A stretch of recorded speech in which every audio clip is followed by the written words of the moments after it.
Madame la ministre, monsieur le préfet, monsieur le président, mon cher Louis, rejoignez-nous. Chers amis, monsieur le directeur, nous sommes très heureux et très flattés de votre présence aujourd'hui. Je fais partie de ces gens qui pensent que la recherche, la culture et l'éducation sont une même chose qui porte trois noms différents et qu'en tout cas, il faut absolument œuvrer à les réunir et à faire que la pensée aussi se démocratise. C'est une chose extrêmement fondamentale. Ce ne sont pas l'ouverture des rencontres de l'ANR que nous faisons, puisqu'elles ont déjà commencé, mais je dois dire que c'est une grande fierté.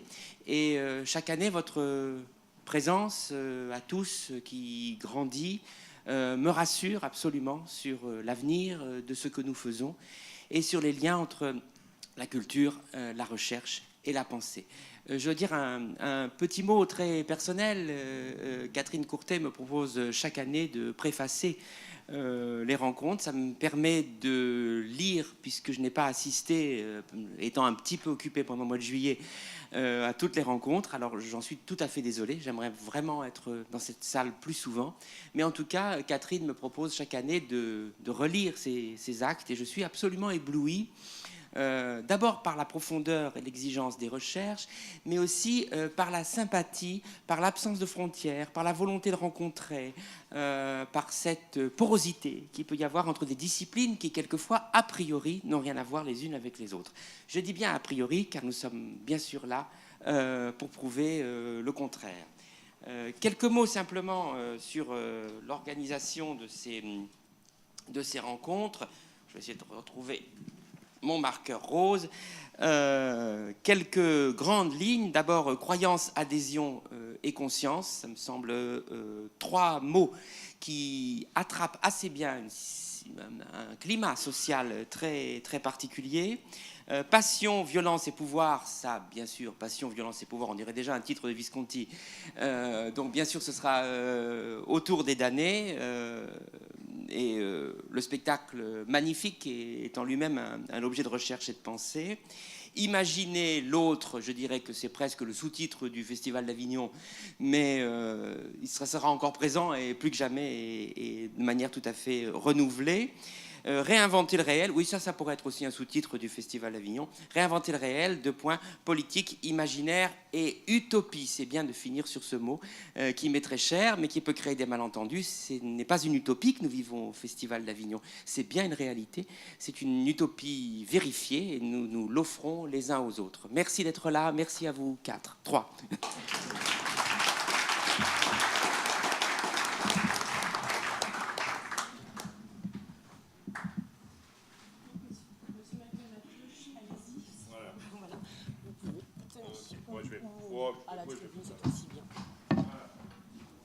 Bonjour à tout le monde, merci d'être là.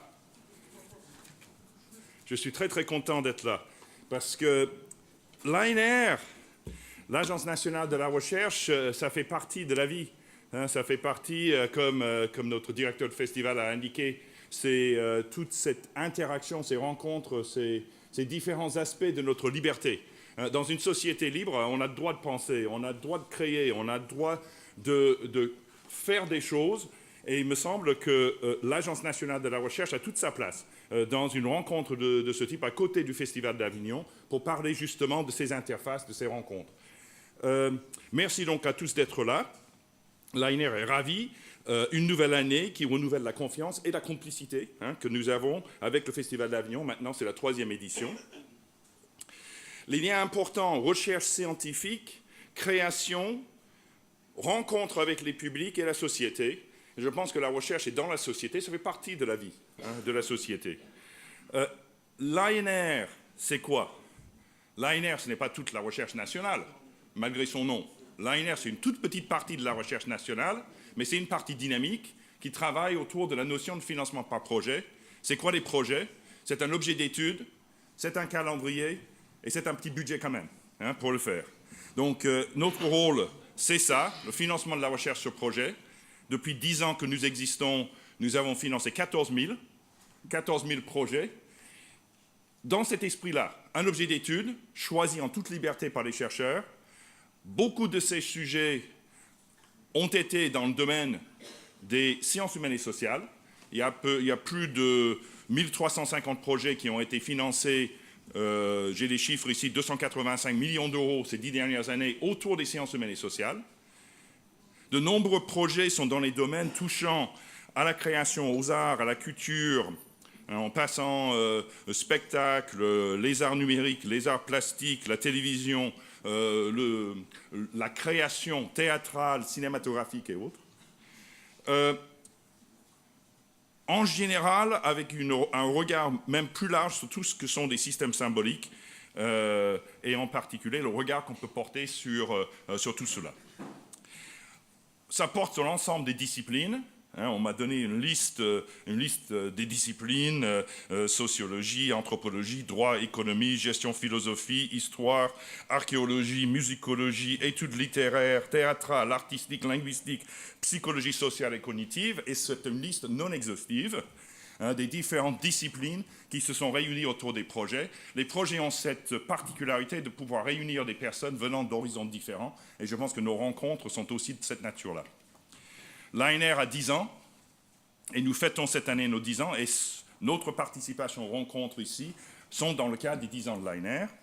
Nous sommes au service des différentes communautés de chercheurs.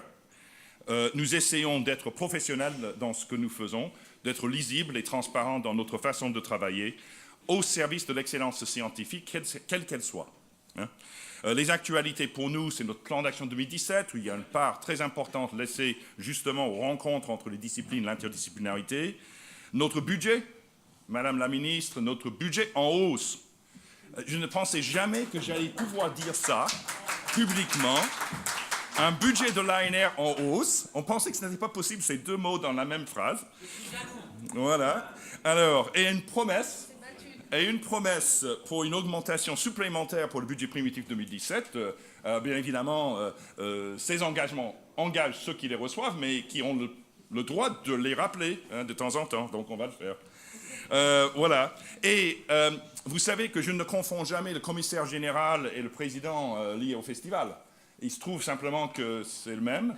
Donc nous devons ici indiquer que cette activité avec l'ANR est aussi associé non seulement à nos appels annuels, mais aussi à des projets financés dans ce cadre, mais aussi ce que nous faisons comme opérateurs pour le programme des investissements d'avenir. Et il y a un certain nombre de projets mis en valeur ici qui sont issus de la partie investissement d'avenir. Et nous sommes très contents d'avoir la collaboration aussi du Commissariat général à l'investissement pour nos rencontres cette année. Les domaines qui sont indiqués, comme dit Olivier Py, c'est les croyances. Je crois à la recherche, je crois à l'ANR, je crois au financement sur projet. Les passions, la recherche, c'est une passion, il faut le poursuivre. Imaginer l'autre, l'interdisciplinarité, le contact entre les disciplines, c'est essentiel. Voilà. Et réinventer le réel, politique. Alors, politique imaginaire, utopie. On essaie chaque année de créer quelque chose à partir de ce que nous faisons pour que cette recherche soit une réalité dans les laboratoires, dans la société, dans les contacts les uns avec les autres. Donc merci à tous qui sont là. Je suis ravi de vous voir. Merci au Festival d'Avignon, merci à Olivier Py, merci à Paul Laurendin. Merci à tous nos partenaires. Il y a une longue liste de partenaires qui sont associés avec nous. Merci pour le haut patronage du Commissariat général à l'investissement, au ministère de l'Éducation nationale, de l'enseignement supérieur et de la recherche, au ministère de la Culture et de la Communication, au secrétariat d'État à l'enseignement supérieur et de la recherche. Merci pour la présence physique ici, devant vous, de M. Louis Schweitzer et de Mme Najat Belkacem. Et je m'arrête là, mais sachez que je suis enthousiasmé par cette affaire. Et je pense franchement que l'ANR a bien fait, c'était pas mon choix, c'était avant moi qu'on a décidé de faire ça, mais moi on le poursuit. Moi je trouve que c'est une excellente idée. Merci beaucoup et bon festival et bonne rencontre.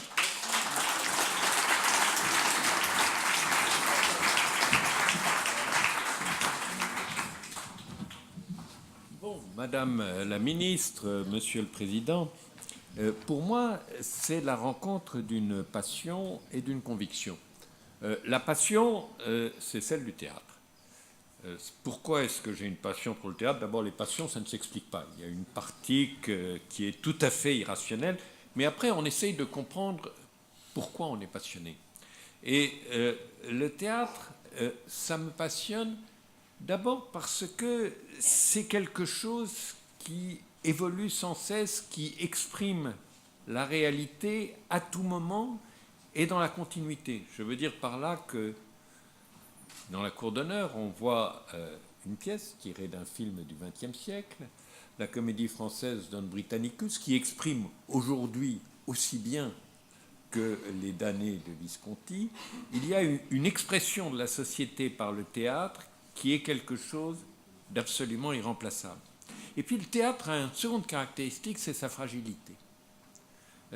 Chaque fois qu'on voit des êtres humains sur scène, vivants, ils sont en risque, le spectacle est en risque, les spectateurs sont en risque, et cette fragilité fait que le théâtre est toujours quelque chose d'unique, qu'une représentation est un objet unique.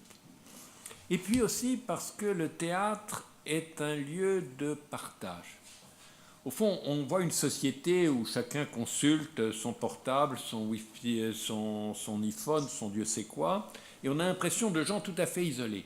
Et dans le même temps, les gens ont besoin d'être ensemble pour partager les événements. Alors, ça peut être autre chose que le théâtre. Hier soir, pour la plupart des Français, ce n'était pas le théâtre ou l'opéra qu'ils partageaient. Mais enfin, ce qui est frappant, c'est qu'on vit les choses différemment quand on les vit avec d'autres, à côté de soi, que quand on les vit seul, refermé sur soi. Et le théâtre, c'est toujours quelque chose qu'on partage, à la fois avec les acteurs, mais aussi avec les spectateurs.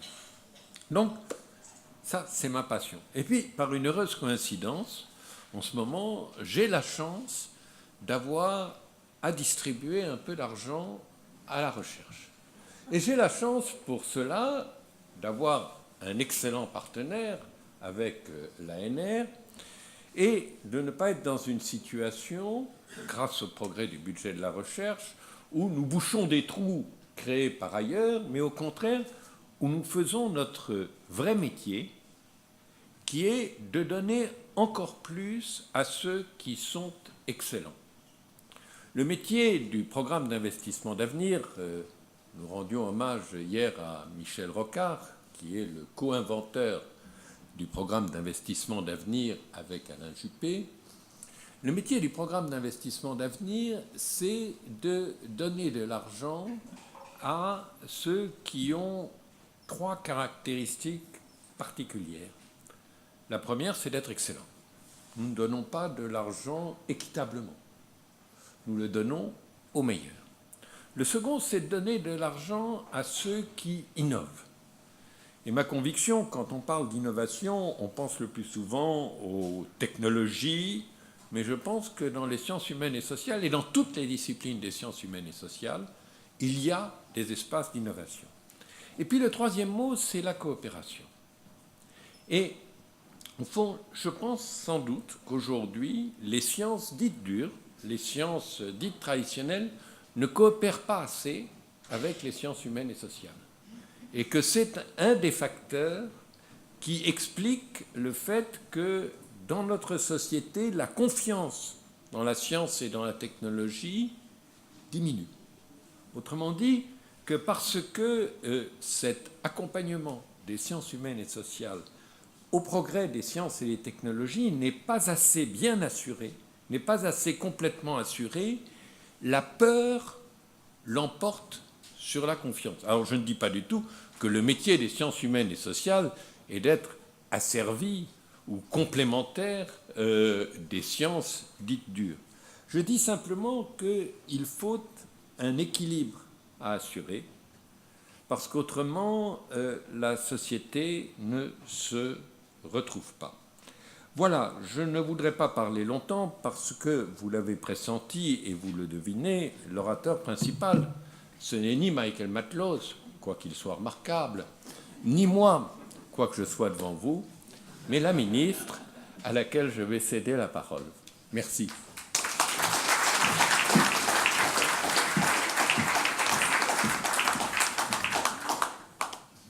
Quelle belle transition et quelle pression sur mes épaules. Du coup, cher Louis, monsieur le commissaire général à l'investissement, Cher Michael, Monsieur le Président Directeur Général de l'ANR, qui a si bien parlé du budget de la recherche, comme ça fait du bien d'entendre ces propos. Cher Olivier, Monsieur le Directeur du Festival d'Avignon, Mesdames et Messieurs les chercheurs, les artistes, les enseignants-chercheurs, et puis aussi peut-être les enseignants-artistes, et chers amis. C'était comme une évidence pour moi, évidemment, de venir clôturer, conclure cette demi-journée de travail. Enfin, je crois qu'il y a encore une suite cet après-midi, mais en tout cas, de venir vous dire quelques mots, parce que, au fond, la logique m'apparaît absolue. Je pense qu'entre le théâtre et la théorie, puisque c'est de ça qu'il s'agit, il y a en effet bien des affinités. Il y a d'abord une vision commune, une contemplation commune, parce que le théâtre, en fait, il ne donne pas seulement à voir, il donne à penser. Et il donne à penser depuis très longtemps. C'est Aristote qui déroule toute sa réflexion à partir d'un étonnement. Cet étonnement devant les tragédies. Comment pouvons-nous prendre du plaisir à la représentation d'actions violentes et horribles? Comment ces actions qui nous rempliraient de dégoût et d'effroi dans la vraie vie deviennent par le théâtre autre chose?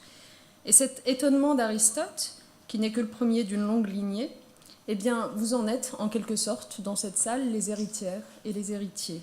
Et ces affinités, donc, entre théorie et théâtre, entre scène et science, ressurgissent, je trouve, avec une acuité particulière dans ces rencontres. Elles sont portées, ces rencontres, par une association inédite, celle qui unit un festival, le Festival d'Avignon, un festival prestigieux, et l'Agence nationale de la recherche. Et je suis vraiment très heureuse donc d'être parmi vous ce matin. Alors, finir, clôturer, comme on l'attend de moi, c'est toujours un peu compliqué. Et on connaît par exemple les dénouements précipités de certaines pièces de Molière, où les mariages s'expédient à la chaîne. Eh bien, ce que je peux vous dire, c'est qu'en regardant bien l'histoire de cette union entre le festival et l'ANR, j'ai pris conscience que là, pour le coup, on n'était pas dans un mariage de comédie, rapide, voire brutal. On est dans un croisement qui s'est construit petit à petit entre vous, avec un effort fait de la part de chacun des protagonistes pour faire un pas en direction de l'autre. Et ces rencontres, eh bien, elles viennent conclure un partenariat qui a été bâti petit à petit, en écho au rêve de Jean Vilar de faire du Festival d'Avignon un lieu de réflexion. C'est en écho déjà à ce rêve que les ateliers de la pensée que Olivier Py avait créés rassemblent chaque année des metteurs en scène, des auteurs, des comédiens, des chorégraphes et beaucoup d'autres professionnels dans une centaine de débats. J'aurai d'ailleurs l'occasion de m'y rendre cet après-midi. Ces ateliers, qui sont ouverts aujourd'hui à 15 000 participants, rassemblent un public très divers, attentif, passionné, et qui discute aussi bien de sujets de la plus brûlante actualité que de l'analyse des œuvres. Et puis la pensée, la recherche, la curiosité avaient déjà leur place en Avignon. Et de son côté, l'ANR, eh bien, évidemment, on n'a jamais considéré que cette ville, que ce théâtre, lui était terre inconnue. L'ANR, vous savez que ce sont des objets qui sont très divers, très pluridisciplinaires, cela a été dit.